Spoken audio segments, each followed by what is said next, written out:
continúen en sintonía porque viene una entrevista interesante. Tenemos ahí en estudio ya la presencia del candidato a alcalde Roberto González, conocido como Canela. Les prometo una entrevista candente.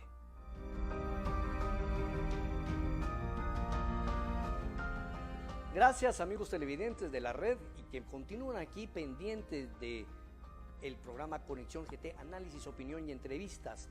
Como les prometí, hoy tenemos la presencia y grata compañía del candidato a alcalde Roberto González Canela, un hombre que está causando controversia recientemente por algunas declaraciones que de alguna manera pues en el ambiente electoral pues aquí todo se retuerce. Yo creo que esta elección ha tenido este componente, ¿no? El componente que han agregado las redes sociales, y es que hay verdades pequeñas que se hacen grandes, pequeñas mentiras, es todo un relajo.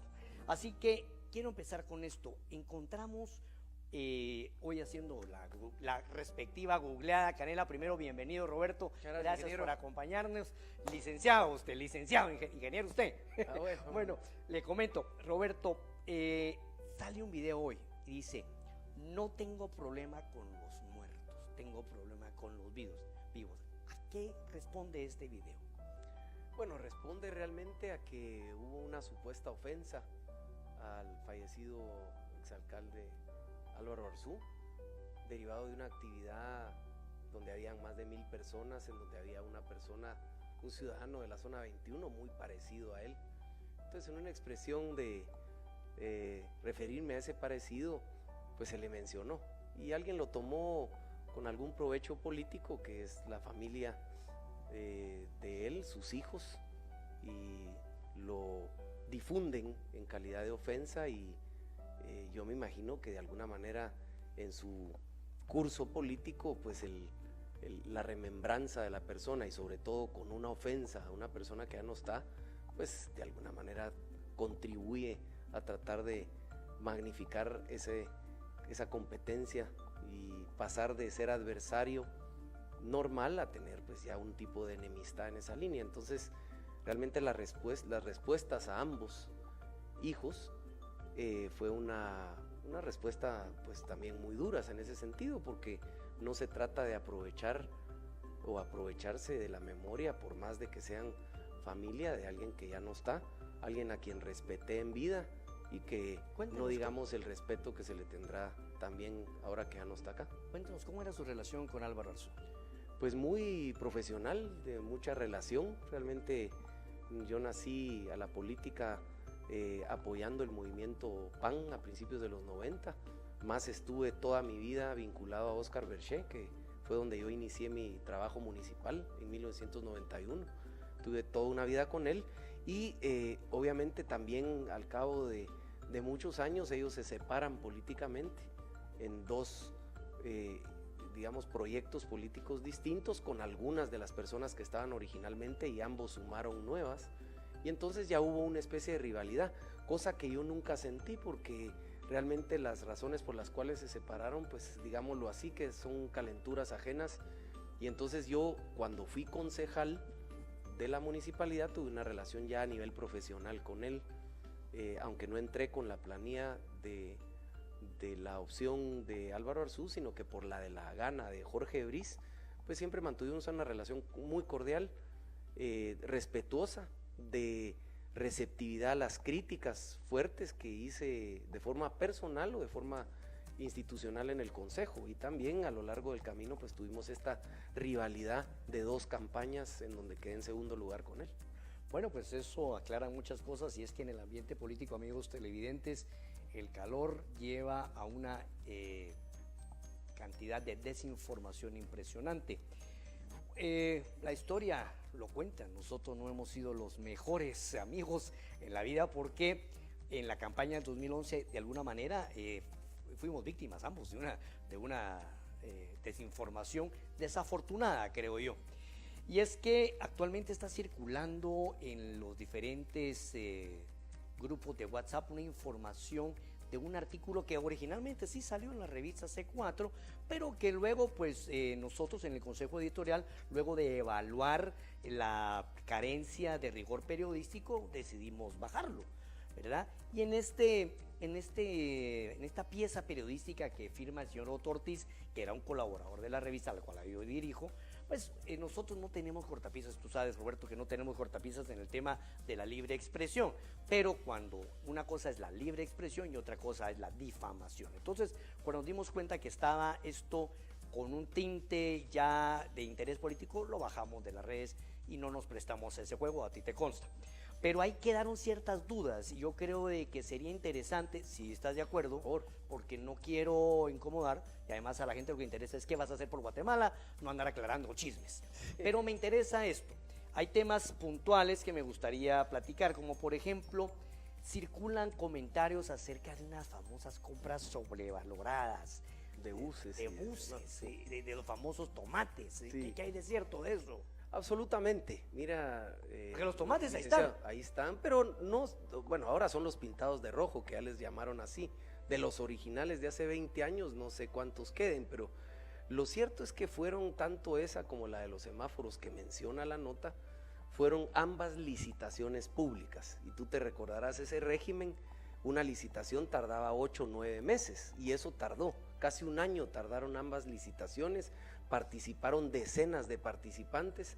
Te puedes tú imaginar, por ejemplo, que en una licitación de 750 buses y 50 articulados, los gusanos dobles, que después sirvieron para el Transmetro 10 años en su inauguración, hubiesen sido defectuosos, hubiesen sido sobrevalorados, cuando todo el mundo se da cuenta de una licitación de esa magnitud y participaron aquí en Guatemala más de una decena de empresas. ¿Y cuál fue la crítica? ¿Qué marca ganó?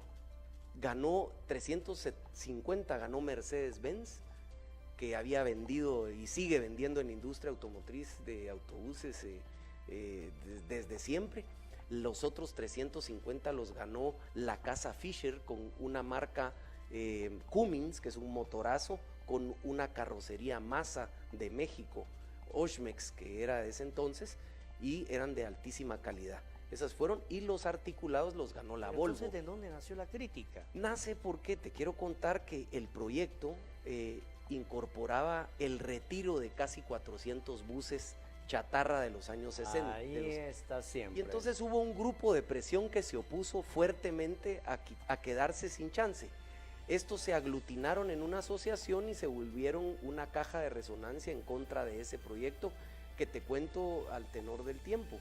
La misma prensa recogió mucho y con regocijo esa oposición, porque también el régimen en ese entonces de Arzú tenía una actividad, una política muy hostil, por ejemplo con la revista Crónica o con otros medios de comunicación. Entonces tuvo caja de resonancia porque era un gobierno hostil, y segundo porque había un grupo de personas que se estaba oponiendo. Esa es la realidad de esas críticas, que después en el recorrer del tiempo los tuvo Berché para su presidencia y los tuve después yo como parte de esa historia. No, es lógico esto, yo creo que eso es algo interesante y es parte de lo que nosotros logramos identificar en el Consejo Editorial.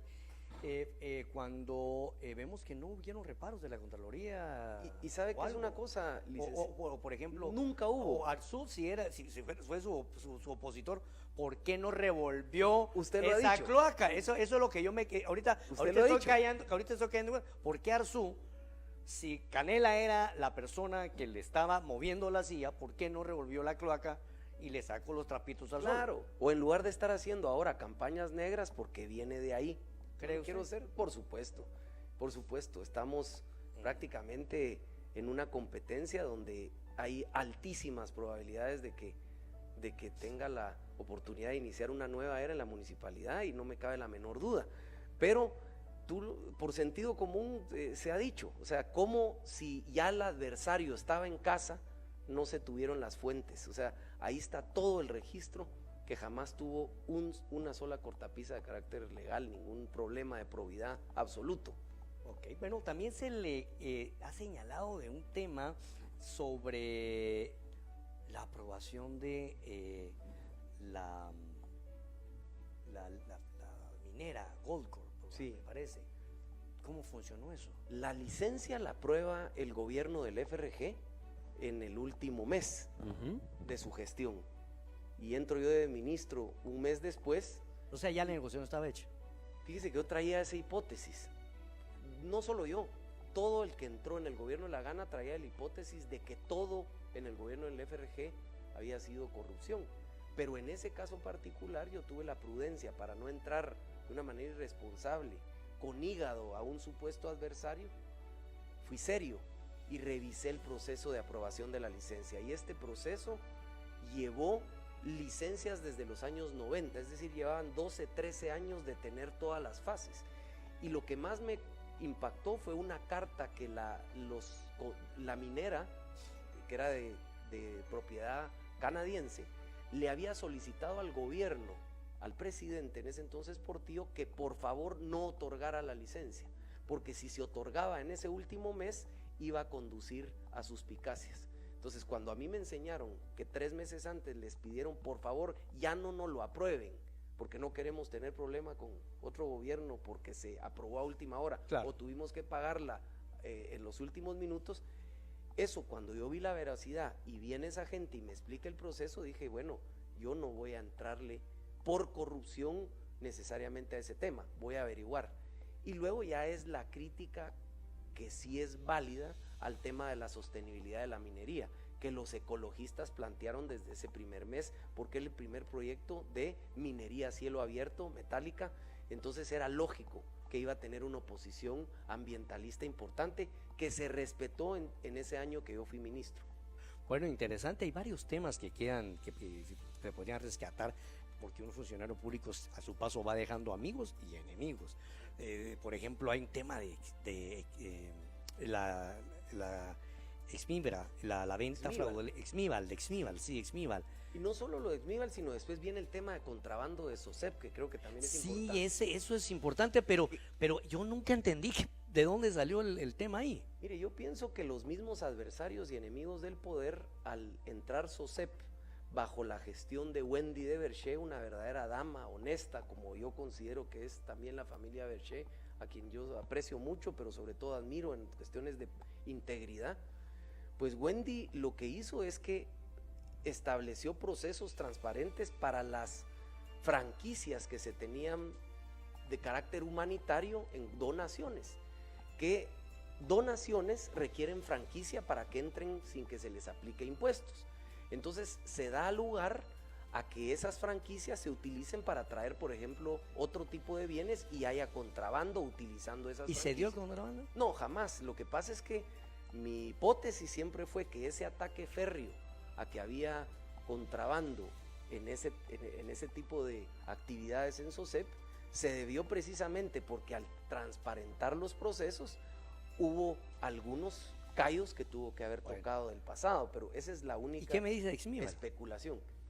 De Exmival, que vendió usted estuvo a su cargo la venta de activos, ¿no? Exmival es interesante porque es una mina, digamos, de níquel que arranca en los años 60 y a los 40 años vence en el 2004, digamos, el proceso de 40 años. La ley de aquel entonces permitía dar en concesión otros 20 y el gobierno se opuso a que se concedieran otros 20, sino que tenía que entrar al nuevo régimen que era licencias de exploración, etc. Ajá.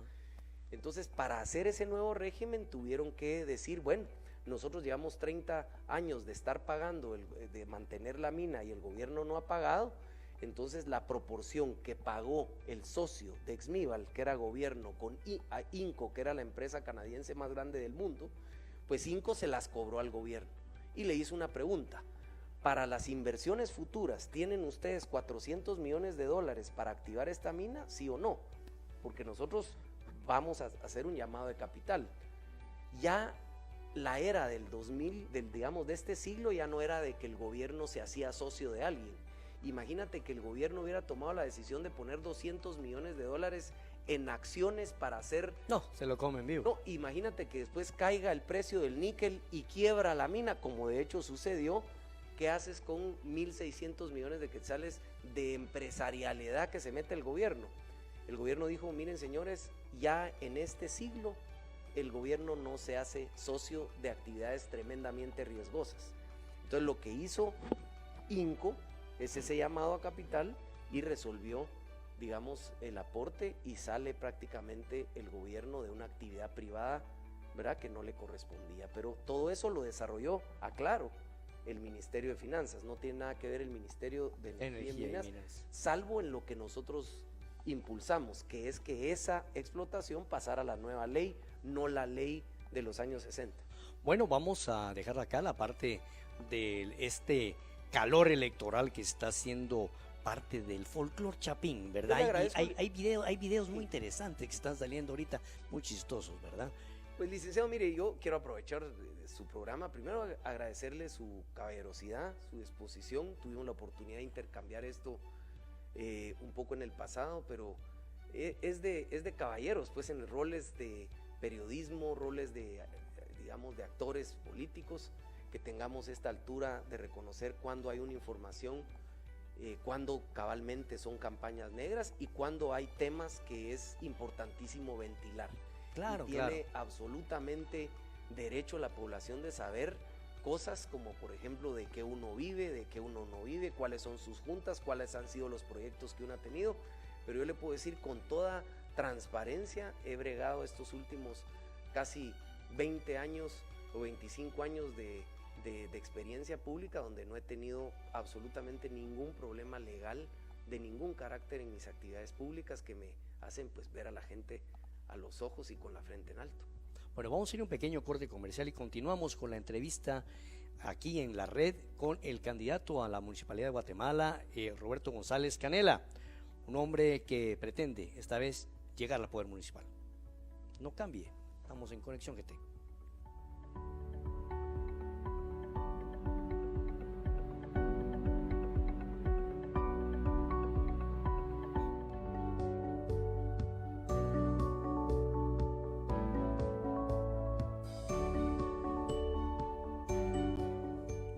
Bueno, amigos televidentes, continuamos con Roberto González Canela, candidato a la alcaldía de Guatemala, una persona que hoy por hoy está punteando en las encuestas, no lo digo yo, lo dice el periódico.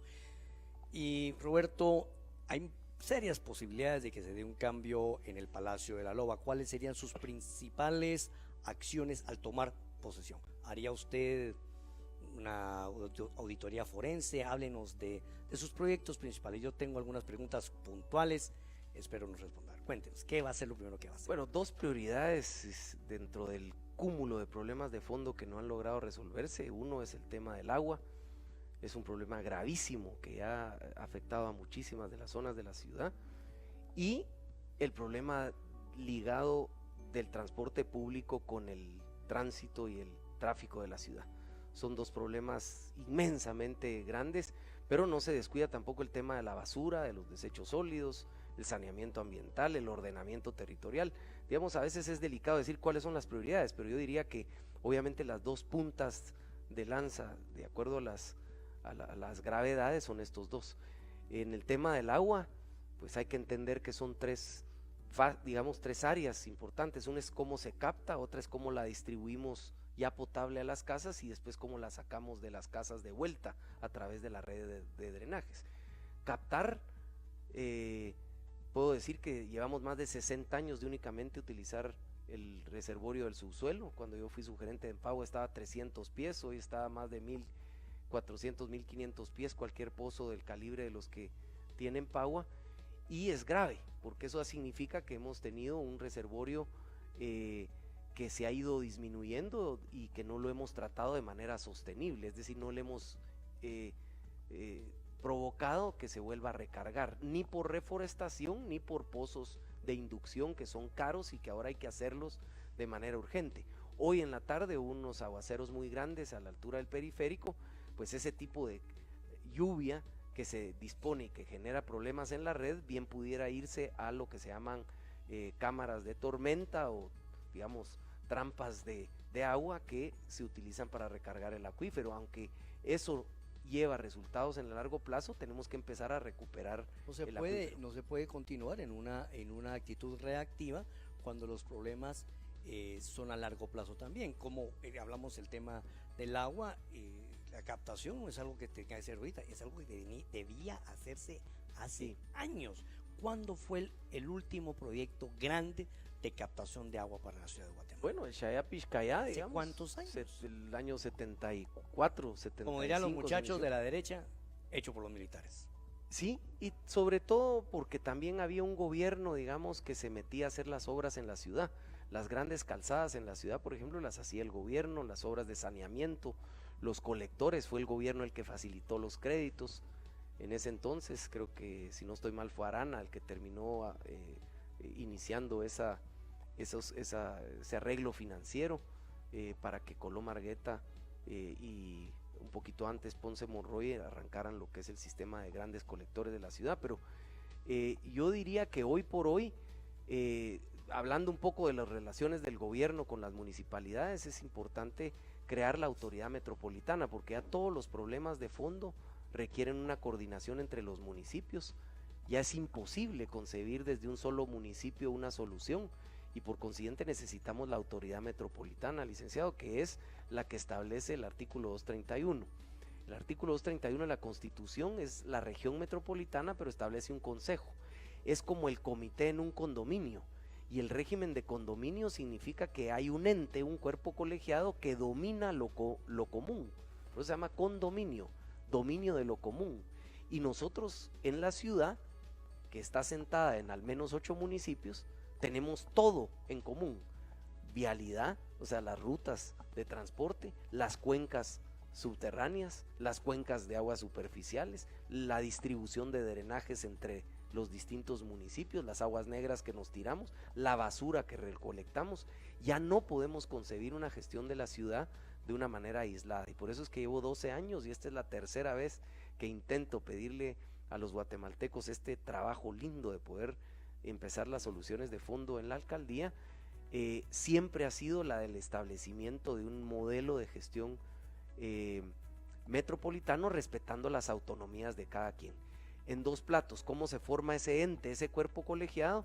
Por los 8 alcaldes, se juntan en esa como junta directiva 3 ministros, el de ambiente, el de comunicaciones y el de gobernación, representando al gobierno, y ese ya es el padre que adoptó los problemas que hoy son huérfanos, porque como son de todos, no son de nadie.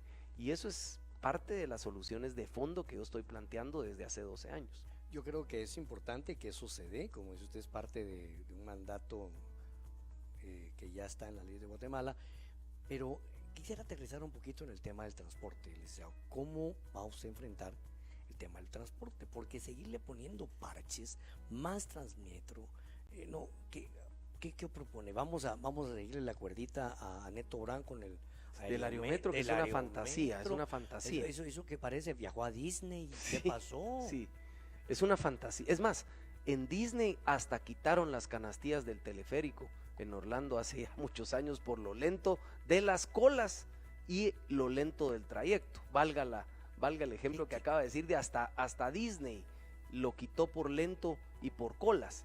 Imagínense ustedes aquí un modo de transporte en canastillas, digamos, que lleva 3 veces menos pasajeros y va 3 veces más lento, y la capacidad de transportación es de 3,000 pasajeros versus 15,000 que puede llevar el transporte, el Transmetro. Solo ahí le dan algunos datos de lo. Pero entonces, ¿qué real propone usted?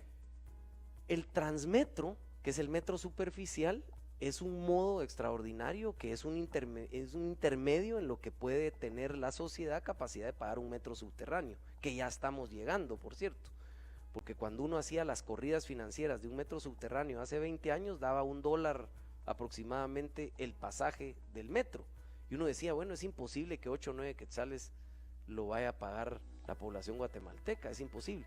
Hoy la gente más pobre está pagando eso o más para poder irse a sus casas, y muchas veces lo paga no solo en pasaje, sino que lo paga porque ya no hay rutas y ya no hay otro modo, y tienen que caminar con una inseguridad tremenda. ¿Qué es lo que le pasa al Transmetro? Tiene un defecto, licenciado. El defecto del Transmetro es que al no llegar a los suburbios residenciales donde la gente guarda el carro, no logra sustituir vehículos. El eje sur, que es el que va al Senma, al no llegar hasta Villanueva y Bárcenas y eventualmente a Matitlán, causa 2 problemas: el de los vecinos del sur, de los otros municipios, que encuentran menos oferta vial, y antes salían a las 7 de la mañana, ahora salen a las 4 de la mañana. 3:30, papá. 3:30. Entonces pasan prácticamente su vida metidos en un carro. Y la cola llega más allá de San Lucas. ese es un problema, y uno diría, bueno, pero si no son los vecinos del municipio de Guatemala, pero el problema es que esas decenas de miles de carros que entran a la ciudad, que no tuvieron el incentivo de irse en un transporte eficiente y más rápido y seguro como es el metro superficial, siguen viniendo en carro y entonces hay una congestión muy grande aquí en la ciudad. Ese proyecto, solo para que lo entendamos, de metro superficial debe sustituir vehículo. Si se hacen líneas que no sustituyen vehículo, no está cumpliendo su función.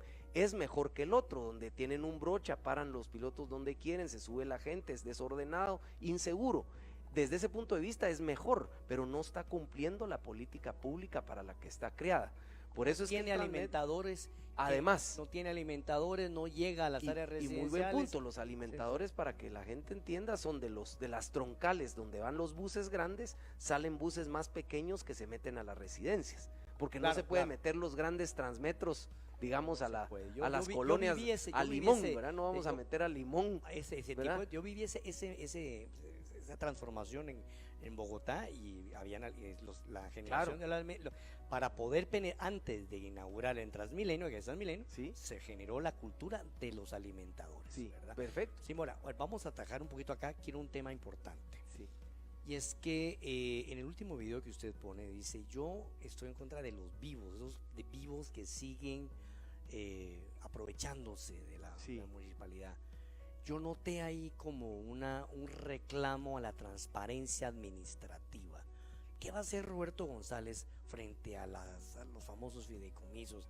¿Qué va a hacer Roberto González frente a Empagua, que ya dirigió una vez? O sea, ¿cómo va a transparentar la municipalidad? Con una y otra cosa, para que me diga, ¿qué va a hacer con el equipo municipal, con esa gente que lleva años ahí? Bueno, la gente que lleva años, equipos operativos, técnicos, de campo, de oficina, son extraordinarios. Y es la gente que se rifa el físico todos los días, y es la gente que verdaderamente constituye la institucionalidad municipal. Es la gente, no son los edificios, no es lo físico, la institucionalidad es su gente y las reglas. Ellos son verdaderamente el corazón de la municipalidad. Pero esa expresión, digamos, de que son los vivos, efectivamente es por probidad, es por abuso, es porque el poder mantenido en el tiempo llegó a tener una especie de corruptela y tiranía, porque el poder corrompe, y el poder absoluto corrompe absolutamente. Entonces hay mucha gente que utiliza los recursos humanos como esclavos, creyendo que son de ellos, les definen una política de que no muerdan la mano que les da de comer como que si fuera de ellos, y es un recurso de los guatemaltecos. Y si así lo hacen con lo humano, ¿qué no hacen con lo material? Notemos la campaña que estamos viviendo, una utilización absoluta de todos los recursos municipales para fines electorales, absoluta. Coerción que se tiene a nivel comunitaria de que no le voy a dar este proyecto, no se lo voy a terminar si no hay una fidelidad política. Lo mismo con los empleados, yo le voy a quitar su trabajo. O con las señoras que llevan a sus hijas a los programas de arte, danza, de música, de proyectos productivos, abuelitas a las que se les dice diariamente, miren señoras, si ustedes no están con nosotros van a terminar todos sus programas. Eso es una crueldad con el vecino, con su empleado, y obviamente es un mal uso de los recursos de todos los guatemaltecos. Hasta me ha ofendido lo del color. Yo empecé a ver que se empezaba a poner uniformes que son uniformes de nuestros trabajadores de color verde. Se empezaba a poner el escudo de la ciudad de Guatemala sobre color verde. Se hacía la 21K con color verde. Se pintaban escuelas y parques con color verde, y ahora se utiliza políticamente. ¿Qué piensa uno entonces del color verde? Que el color verde de ese partido. Ya se arruinó la cosa, ya nos robaron millones de quetzales invertidos y en un cualitativo de marca que ya es público. Eso es ladronada, y eso es lo que tiene que cambiar, y a eso me refiero. Es más, me está regresando ese ímpetu por llegar a barrer ahí y a quitar una gusanera, sobre todo de los jefes abusivos, alcaldes auxiliares que creen que sus comarcas son las zonas que deberían tratar de una manera directa y humilde con los vecinos. Entonces, eso es lo que yo quiero cambiar. Yo quiero cambiar ese estilo abusivo prepotente e indiferente que cree que se las sabe todas. Entonces, esa es la misión que yo tengo con respecto a dar un cambio de actitud, no de aptitud, de conocimiento, que hay muchísimo trabajador extraordinario que tiene esas aptitudes, pero la actitud de líder, la que moldea el comportamiento de los seguidores, es la que tiene que ser de un servidor humilde que escucha y que quiere hacer los proyectos de la mano de la gente a la que está sirviendo de una manera honesta y transparente. Bueno, una forma bastante enfática de cerrar, bastante histriónica, podríamos decir. Muchas gracias, Roberto. Amigos que nos ven en la red, que nos escuchan en 106.1, la radio aquí en RCN, muchas gracias por mantener la sintonía de Conexión GT. Yo soy Richard Shaw. Muchas gracias, Roberto González Canela. La mejor de las suertes. Y recuerde, si llega a la alcaldía, estaremos siempre vigilantes. Por favor. Porque Guatemala está en el ojo del huracán y necesitamos funcionarios probos. Muchas gracias, buenas noches. Los dejo acá con la programación de la red y de 106.1.